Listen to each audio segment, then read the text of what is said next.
Join Sid for this edition of It's Supernatural. Pour l'amour de Sion, je ne me tairai pas. Pour l'amour de Jérusalem, je ne resterai pas silencieux jusqu'à ce que sa justification brille comme l'aube, comme une torche ardente. On ne vous appellera plus désert, ni terre désolée, car le Seigneur prendra la lumière en vous. Dites à Sion, vois ton Messie venir. Bonjour, c'est Trott. Vous savez, il y a de nombreuses années, j'ai écrit mon livre de témoignages, puis j'ai écrit un livre de témoignages juifs. Il s'appelait « Ils pensaient par eux-mêmes ». Et aujourd'hui, c'est un livre très important pour comprendre le peuple juif et pour atteindre le peuple juif avec l'Évangile. Aujourd'hui, en tant que première, nous avons lancé une nouvelle série télévisée. Elle s'appelle « Ils pensaient par eux-mêmes ». En quoi consiste-t-elle ? Des Juifs qui ont cru au Messie de tout horizon. Mais la différence entre les avoir dans mon émission de télévision habituelle ou celle-ci, c'est que nous avons des contraintes de temps dans l'émission de télévision habituelle, mais sur les réseaux sociaux, je peux vraiment approfondir le sujet. Car vous voyez, on nous dit depuis des milliers d'années que la définition d'un Juif est de ne pas croire en Jésus. Et donc un Juif peut être bouddhiste, un Juif peut être un Hare Krishna, ou un Juif pourrait être n'importe laquelle de ces dénominations, pas selon moi, mais selon la Torah. Selon la Torah, selon le 18e chapitre du Deutéronome, toutes ces différentes choses dans lesquelles nous, les Juifs, nous engageons, sont des abominations. Et c'est ok, même avec les rabbins. Mais ce qui n'est pas ok, c'est de reconnaître que Jésus est le Messie, pas seulement pour les chrétiens, mais pour le monde entier. Et c'est pourquoi je veux faire ces entretiens intenses avec des croyants juifs et découvrir tous les efforts que Dieu a déployés pour les amener à franchir une ligne avec des milliers d'années dans nos gènes. Nous crions que vous ne pouvez pas être juif et croire en Jésus. Pour moi, c'est l'une des plus grandes conspirations au monde. C'est diabolique. C'est ce que c'est. J'ai Richard Freden ici. C'est un juif israélien. Et il a un passé tellement diversifié. Et Dieu a utilisé tout ce qui se trouve dans ce passé diversifié pour l'amener à connaître le Messie d'Israël. Richard, j'aime dire que vous et chaque personne juive et non juive avez eu, à un moment ou à un autre, un moment dans l'éternité, touchant la chair. Vous ne l'avez peut-être pas ressenti, mais vous avez dû avoir votre moment dans l'éternité pour consacrer toute votre vie à servir le Dieu d'Abraham, Isaac et Jacob à travers l'intimité avec la connaissance du Messie d'Israël pour le monde entier, Yeshua, Jésus, le Messie. Donc Richard, vous êtes né à Boston. Et parlez-moi de votre famille. Vous étiez un juif réformé. Oui, c'est vrai, je suis né et j'ai grandi à Boston, Massachusetts. Une famille de 6 frères et sœurs, et dans une série de triplés. Donc j'étais le dernier de la fratrie. Et c'est juste une question de curiosité. J'avais une sœur, mais des triplés, qu'est-ce que ça fait d'être des triplés? Est-ce que vous ressentiez vraiment ce que l'autre sentait? Parfois, vous savez, je pense que nous sommes tout d'abord les 2 meilleurs amis pour la vie. Nous ressentons souvent, je ne pense pas que ce soit télépathique ou quelque chose comme ça. Je pense que c'est juste comme dans un genre de 8e sens que j'ai besoin d'appeler Soshana ou j'ai besoin d'appeler Léa. Ces noms l'air vraiment juifs. Ils le sont. Richard, je ne sais pas. Richard, oui, c'est le cœur de lion en hébreu. Mais vous me dites que dans l'enfance, vous aviez une assez mauvaise image de vous. Pourquoi? Oh, je me dédaignais assez. Quand ma mère nous emmenait faire du shopping chaque année scolaire, on allait faire du shopping et j'allais au rayon pour les plus gros.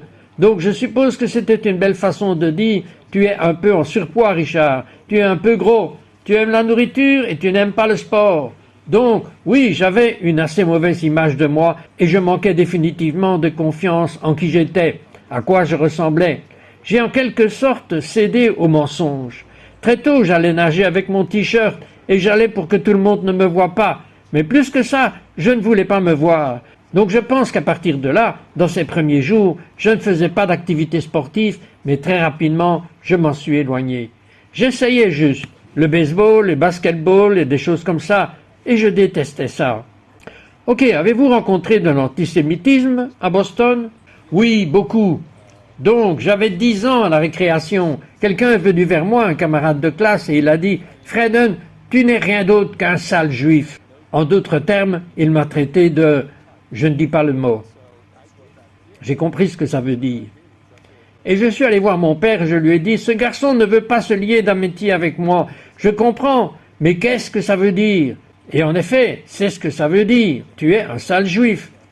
Eh bien, le lendemain, j'ai trouvé ce garçon et en réalité, je voulais engager une conversation avec lui et peut-être lui donner une chance de savoir pourquoi il a dit cela.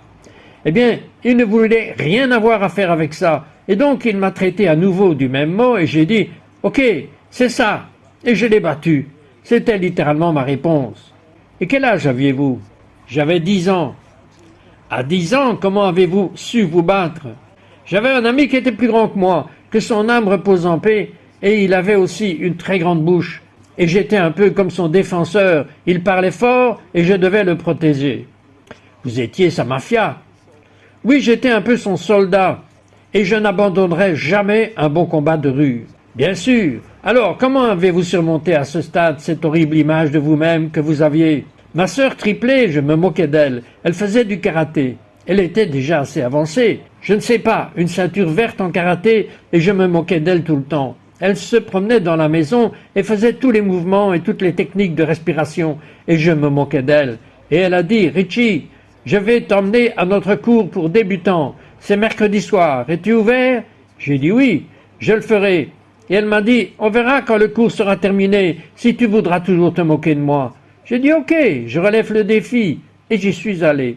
À la fin du cours, je savais que j'avais trouvé ma niche dans le physique. Je suis juste tombé amoureux de ça. Ce n'était pas facile, mais je suis tombé amoureux de ce genre d'activité sportive appelée karaté Shodokan. Et à la fin du cours, j'étais au fond de la rangée avec un t-shirt et un jean et j'ai regardé les ceintures noires alignées et j'ai dit « Je serai là. C'est l'objectif que je me suis fixé. Je n'abandonnerai pas ce combat. Je serai une ceinture noire de karaté. » J'avais échoué en EPS dans la première moitié. Comment échoue-t-on en EPS? Comment échoue-t-on en EPS? C'est comme si vous ne vous présentiez pas. Ok, vous savez où vous vous présentez et vous ne faites rien. Et j'ai en fait réussi à préparer un accord avec l'école de karaté et le conseil scolaire et j'ai reçu des crédits d'EPS pour le lycée grâce à une formation en arts martiaux. Cela m'a vraiment beaucoup formé à bien des égards et cela allait m'aider plus tard dans mon voyage. En fait, ils étaient croyants, mes instructeurs étaient chrétiens et je les aime maintenant. J'ai une question. Dans mes notes, il est dit que lorsque vous alliez chercher votre ceinture noire, la haine et l'hostilité étaient vos compagnons dans votre premier combat. Que voulez-vous dire par là? Je pense que dans mes premiers combats contre la haine, j'essayais de découvrir, parce que j'avais eu l'expérience dans une synagogue, et grâce à ma formation de bar mitzvah, j'ai eu cette expérience surnaturelle dans une église catholique romaine. Et c'était inhabituel en soi, car notre rabbin nous a amenés à l'église catholique romaine. C'était une sortie scolaire avant notre bar mitzvah. C'était pendant ma bar mitzvah. Quelle est la probabilité qu'un rabbin juif prépare un jeune enfant pour sa bar mitzvah? Il devient un homme dans le judaïsme et il l'emmène dans une église catholique. Quel a été votre premier pas? Aviez-vous déjà marché dans une église? En fait, l'église où nous sommes allés, j'étais passé devant cette église pendant de nombreuses années à l'école primaire et j'ai eu des bagarres devant cette église. J'étais confronté à l'antisémitisme tout au long du voyage. Mais vous l'avez vu de l'extérieur et non de l'intérieur. J'ai été intéressé à y aller. Et nous avons dû obtenir une autorisation parentale et je l'ai eue. Et nous sommes allés à cette excursion sur le terrain et nous étions dans une chapelle d'une église catholique romaine. Apparemment, notre rabbin était un rabbin réformé. J'ai été élevé dans le judaïsme réformé, mais très impliqué dans celui-ci. Et ces prêtres catholiques romains étaient impliqués dans le dialogue œcuménique. C'était environ 8 ans après le début du Concile Vatican II, où de nombreuses réformes ont eu lieu, y compris comment gérer le dialogue avec leurs frères juifs. Et je pense que c'était le fruit de cette excursion sur le terrain, parce que c'est vrai que c'était du jamais vu. Jusque-là, nous n'allions pas dans une église et ils ne venaient pas dans une synagogue, mais nous y sommes allés. Et vers la fin du message de ce prêtre qui parlait probablement de confirmation, nos homologues étaient là. Il a dit, vous savez, vous pourriez vous poser cette question. Qu'est-ce que cette figure grotesque accrochée à ce que nous appelons un crucifix catholique romain? Et il a dit, eh bien, si vous remarquez un panneau au-dessus de sa tête, Il est en 3 langues, y compris votre propre hébreu ancien. Jésus de Nazareth, roi des Juifs. Je vais vous laisser avec cette pensée. Il est l'un des vôtres. Eh bien, à ce moment-là, comme si nous étions assis sur un plateau et que nous parlions les uns aux autres et que nous pouvions nous entendre les uns les autres, et pourtant, tout s'est figé dans la pièce. Je me suis retrouvé seul dans la pièce sur ce banc. Il n'y avait aucun son, aucun mouvement. Et vous avez mentionné un moment dans l'éternité. Eh bien, c'était comme si j'étais dans un espace sacré et un temps sacré. L'espace sacré de Dieu dans son temps sacré. Et quand je suis sorti de ce moment, vous savez, j'étais fixé sur la croix. Je n'ai vu personne. Il n'y avait personne dans la pièce. C'était comme si tout le monde avait disparu et j'étais juste concentré sur Jésus de Nazareth, roi des Juifs. Il a dit qu'il était l'un des vôtres et donc j'y suis venu. C'était la première fois que vous avez su que Jésus-Christ était juif. C'était une toute première fois et en fait, je n'avais aucun intérêt pour le christianisme. Et en fait, j'étais surpris de vouloir entrer et visiter l'église, car je pensais que tout l'antisémitisme était dû à ceux qui étaient chrétiens. Et en fait, il y a une triste vérité dans ce que Richard vient de dire. Tout au long de l'histoire que nous, les Juifs, étudions, tout au long de cette histoire, la personne numéro 1 qui fait de l'antisémitisme, nous, les Juifs, la classons comme chrétiens. Maintenant, bien sûr, il n'aurait pas pu l'être. Vous dites, si, c'est ce que l'histoire dit. L'histoire dit qu'il l'était. Mais Jésus a défini un chrétien. Il a dit, vous reconnaîtrez mes disciples par leur amour, pas par leur haine.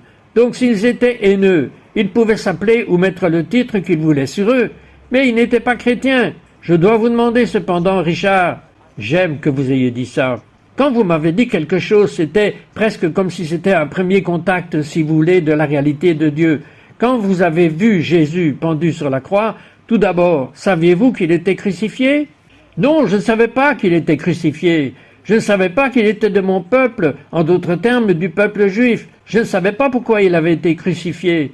Je savais qu'il était le roi des Juifs et je savais qu'il était de mon peuple. Et à ce moment-là, quand j'ai eu ce moment d'éternité, je me suis fixé un objectif. Je dois trouver les réponses aux questions. Qui, quoi, quand, où, pourquoi et comment Jésus, Yeshua de Nazareth, roi des Juifs, qui est de ton peuple, que j'ai littéralement entrepris de poursuivre Jésus, et cela s'est produit dans tous les contextes dans lesquels je me suis retrouvé, depuis l'âge de 12 ans et demi, jusqu'au moment où j'en suis venu à une foi salvatrice en Israël. Ok, vous essayez de restaurer votre image si vous voulez, et vous devenez un danseur professionnel. Alors, en quoi est-ce que cela vous a aidé ? Est-ce que cela m'a aidé ? J'ai écrit dans un journal pendant que je dansais à Boston, dans le Massachusetts. J'ai écrit dans un journal qui détient la clé qui ouvre les froides barres d'acier qui emprisonnaient mon âme. Je devrais comprendre que c'est assez profond. C'est ce que c'était. C'est ce que je ressentais. Je n'ai pas ressenti le désespoir, car depuis l'âge de 12 ans et demi, j'ai réalisé que j'avais un but, et que ce but était de chercher, de frapper et de jamais abandonner. Même lorsque j'ai découvert qu'il est mon sauveur, mon rédempteur, mon messie, mon roi, mon Dieu, même dans ce cas, vous n'abandonnez pas. Mais j'avais ça, j'avais cet espoir, ce désir et cette soif raisonnable et cette faim de le découvrir. Donc oui, c'est vrai, comme j'ai aimé les arts martiaux, cela me donnait tellement avec une base merveilleuse et je me suis rendu compte que Dieu m'a créé unique et merveilleusement fait à son image. Et il me connaît et il m'a câblé d'une certaine manière. Et j'étais aussi un créatif. J'aime le mouvement. Et donc j'y suis allé. Et à un âge plus avancé, j'ai commencé à m'entraîner au ballet et à la danse moderne et à tout ce que je pouvais obtenir. Et je vous demande ceci, de mon point de vue, si un jeune homme, quand j'avais cet âge, aimait ce genre de ballet, et donc je penserais qu'il doit y avoir quelque chose qui ne va pas avec cette personne. Et je parie que vous aviez des préjugés à ce sujet. Bien sûr, je veux dire en tant que garçon juif, je ne vais pas aller voir mon père et dire « Papa, puis-je m'inscrire à des cours de ballet à Boston ?» Vous savez, ça n'arrivera pas. Et en fait, c'est arrivé que j'enseignais les arts martiaux à l'université dans un programme parascolaire. Et je me suis échauffé avec 2 autres professeurs qui enseignaient la danse et ils ont dit « Richard, si jamais tu veux de la souplesse et si tu aimes le mouvement et la danse, nous aimerions te présenter Clara Konik. » Et elle était un professeur de ballet de Russie. Et j'ai découvert qu'elle était aussi juive. Et je l'ai rencontrée et j'ai pris un soir de cours avec elle et elle m'a dit « Je pense que je peux travailler avec toi. Tu sais que tu peux canaliser cette physicalité aussi dans la danse. Je pense que ça m'a aidé dans le sens de pouvoir m'exprimer d'une manière que je ne pouvais pas faire dans les arts martiaux. Et j'aime beaucoup de choses à ce jour, mais je cherchais parallèlement à ça, je cherchais Dieu, je cherchais Yeshua, et je n'y étais pas encore arrivé. À cause de cette bar mitzvah, être emmené dans une église catholique et voir Jésus pendu sur la croix, c'était un véritable rite de passage. Ok, vous êtes juif, et donc je ne devrais pas vous poser cette question, mais je dois le faire juste parce que vous êtes juif. Ça ne veut pas dire que vous aimez Israël, ça ne veut même pas dire que vous voulez faire un tour en Israël, mais vous êtes allé en Israël. Pourquoi? Je suis allé en Israël en 1982. C'est parce que j'avais une passion et un intérêt pour voir la terre de mes ancêtres, et ce qu'est la terre d'Israël et la nation renaissante d'Israël dont j'avais entendu parler et que j'avais étudié. Et je me souviens avoir été au lycée pendant la guerre de 73. J'avais un ami qui était dans un kibbutz à cette époque. Ce fut une guerre horrible. Nous avons presque perdu Israël pendant cette guerre de Yom Kippour en 73. Et je pense que cela a augmenté ma motivation pour un jour visiter Israël. Et donc je l'ai fait. J'ai une question. Lorsque vous êtes descendu de l'avion, aviez-vous l'impression que quelque chose de spirituel pouvait vous arriver? Que cherchez-vous en Israël? Tout ce qui précède. Je cherchais la révélation spirituelle, je cherchais le lien entre ma vie et mes expériences, même concernant l'antisémitisme et la terre d'Israël, j'étais très motivé. En fait, quand j'ai atterri en Israël, ils n'avaient pas de beaux terminaux modernes comme ils l'ont aujourd'hui. Donc c'était en 1982. Soit dit en passant, c'était pendant la guerre. J'ai atterri en temps de guerre là-bas et nous sommes sortis de l'avion, nous sommes entrés dans un bus et c'était le chaos. Puis nous sommes arrivés à la douane, à l'entrée du hall des douanes, et tout le monde se bousculait. Il n'y avait aucun sens réel de l'ordre ou de l'alignement. Et j'ai dit, eh bien, s'il pousse et bouscule, je vais aussi pousser et bousculer. Alors quelqu'un m'a tapoté dans le dos, sur l'épaule, et il a dit, jeune homme. J'ai dit oui. Et il a dit, est-ce que vous parlez hébreu? J'ai dit que je connaissais un peu l'hébreu, mais surtout de ma bar mitzvah. Il a dit, je vais vous apprendre un mot qui pourrait vous aider dans la vie. Quel est ce mot? Il a dit, c'est savlanout. Et dans ce mot, il y a 3 consonnes sevel. Vous avez un autre mot qui peut former à partir de ce mot qui signifie souffrir. Donc il y avait cette leçon immédiate que j'ai retenue de ce mot tout au long de mon processus d'Alia, tout au long de mon processus d'immigration en Israël et de l'apprentissage de l'hébreu et de toute cette souffrance. Endurance à long terme, à ne pas abandonner. Vous savez, s'il y a quelqu'un là-bas qui est à un moment de votre vie où vous manquez de patience, c'est le plus grand joyau à apprendre, juste avoir ce sentiment que je peux attendre, que je peux être patient, que je n'ai pas besoin de pousser, que je n'ai pas besoin de bousculer. C'était comme une perle de Dieu. C'est ce que cet homme m'a donné, et jusqu'à ce jour, l'importance de persévérer. Richard, j'ai une question. Vous êtes allé en Israël. C'était un peu plus facile parce que vous êtes des triplés, et que l'une de vos sœurs triplées vivait en Israël. Mais je ne comprends pas. Elle vous a donné une Bible de poche. Est-elle devenue croyante? Elle était devenue croyante. D'ailleurs, elle avait lu un de vos livres. Elle avait entendu parler de vous. Elle a ensuite été sauvée lors d'une campagne dirigée par 3 croyants juifs à Hawaï et elle a fini en Israël. Je l'ai rencontrée à Jérusalem, qui est la ville natale de Jean-Baptiste. Elle m'a donné une petite Bible de poche et elle lisait avec moi les psaumes. Je n'oublierai jamais ces jours à Jérusalem où je n'étais pas sauvé, et pourtant j'étais désespéré de savoir. Vous étiez sec, et vous ne le saviez même pas. J'étais sec et je ne le savais pas. Je pensais que j'avais des choses bien alignées, ok? J'avais ces réalisations dans les arts martiaux, j'avais quelques réalisations en danse, et pourtant je n'avais pas encore vu de réalisation assez cool dans la danse, mais j'étais perturbé dans ma personne. Vous viviez dans un kibbutz, et vous avez pris cette Bible et vous avez commencé à la lire. Que s'est-il passé? J'ai commencé à lire la Bible, c'était un samedi matin dans un kibbutz, dans une belle région du nord-ouest de la Galilée. J'ai ouvert la Bible et je l'ai mise littéralement devant Dieu. Et j'ai dit, je ne sais pas vraiment comment m'adresser à toi. Mais je veux dire que nous, les Juifs, avons toutes nos prières par écrit. Et j'aime ça. J'utilise le livre de prière hébraïque. Même à ce jour, je me réveille le matin et je dis, je te suis reconnaissant, mon Dieu. Mais c'est adorer Dieu. J'aime ça. Mais je ne sais pas vraiment comment t'approcher. Et je veux te connaître. Et je venais d'ouvrir le livre de Matthieu, chapitre 12, et j'ai commencé à lire ces versets, et cela avait à voir avec des questions judiciaires. Jésus prépare de la nourriture pour ses disciples affamés et il a été approché et défié par, je dirais, ses frères bien-aimés, parce que je ne vois nulle part que Jésus détestait les pharisiens ou les sadducéens qui étaient dans leur camp théologique respectif. Donc, à toutes fins utiles, il est venu pour eux, et donc il va aussi leur faire face. C'est comme ça que nous sommes, c'est comme ça que nous évoluons, et c'est comme ça que nous étudions la Torah. C'est ainsi que nous survivons en tant que peuple. Et donc, oh, vous me défiez au sujet de la préparation de la nourriture le jour du Shabbat. Qu'en est-il de David, du roi David, lorsqu'il enfreint manifestement la loi, lorsqu'il prend une partie des pains de proposition du temple pour se nourrir lui-même et d'autres? Et il dit, vous savez, quelque chose de plus grand que le temple est au milieu de vous. Si vous aviez seulement compris cela, vous n'auriez pas pu condamner les innocents, car le Fils de l'homme est le Seigneur du Shabbat. Au fait, je ne savais pas qu'il faisait écho à Osée 6, verset 6. Qui dit quoi? Qui dit presque la même chose que je n'avais pas lu. Si seulement vous aviez su cela, je n'exige pas de sacrifice, mais de la miséricorde et un amour inébranlable. C'est presque mot pour mot un écho de ce que nous voyons dans Matthieu. Je ne le savais pas à l'époque, mais je le sais maintenant. Et c'est puissant, parce que vous voyez un autre accomplissement de la prophétie.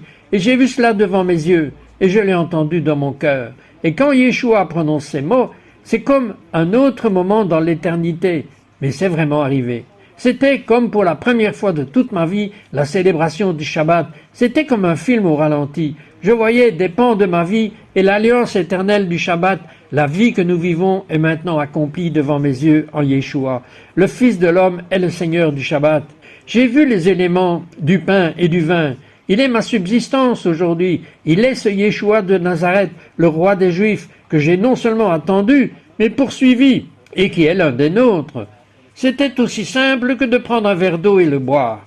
C'était juste un moment souverain où mon cœur s'est aligné avec le processus intellectuel de recherche de Jésus qui s'était arrêté. Le contexte historique, les problèmes, les questions auxquelles nous tous, en tant que peuple juif, sommes confrontés en termes de le bon, la brute et le truand de l'histoire chrétienne, avec tout le respect que je vous dois. Mais tout cela s'est arrêté souverainement et j'ai juste ressenti ce sentiment de paix et de libération dans mon cœur. Et j'ai dit, je sais que j'ai reçu toutes les réponses que j'ai demandées en la personne de Yeshua de Nazareth, le roi des Juifs, mon Dieu, mon berger. Et j'ai couru vers le premier téléphone, je pense que c'était l'un des 2 téléphones dans les kibbutz, avec 2 jetons de téléphone qu'on achète dans un bureau de poste. Et j'ai couru vers le téléphone et merci Dieu, il n'y avait personne là. Et j'ai mis les 2 jetons, j'ai appelé Jérusalem et j'ai dit « Léa, c'est arrivé !» C'est votre sœur triplée. « Oui, c'est arrivé, c'est juste souverain. Ce n'était pas le tonnerre et les éclairs, c'était quelque chose dans les recoins les plus profonds de mon cœur et de mon esprit qui s'est aligné à travers la lecture et l'écoute. C'était comme si j'entendais la parole de Dieu pendant que je parlais, pendant que je la lisais. Comment cela s'intègre-t-il dans cette question qui est sortie de nulle part, qui vous hantait? Qui détient la clé qui déverrouille l'acier froid des barres qui emprisonnent mon âme? Dans ce moment-là, il était la clé. Je frappais à la porte, je frappais à cette porte. Il est la porte, il est le portail, il est le chemin, il est la vérité, il est la vie. Il est celui qui non seulement a nourri ses cœurs affamés, les a nourris physiquement, mais a aussi nourri ses cœurs affamés et tout le ministère, l'enseignement et le téléchargement qu'il a accompli avec ses disciples. Mais il nourrissait mon cœur affamé et il donnait de l'eau à mon âme sèche et assoiffée. Insatiable, vous savez, la soif et la faim de le connaître d'une manière intime.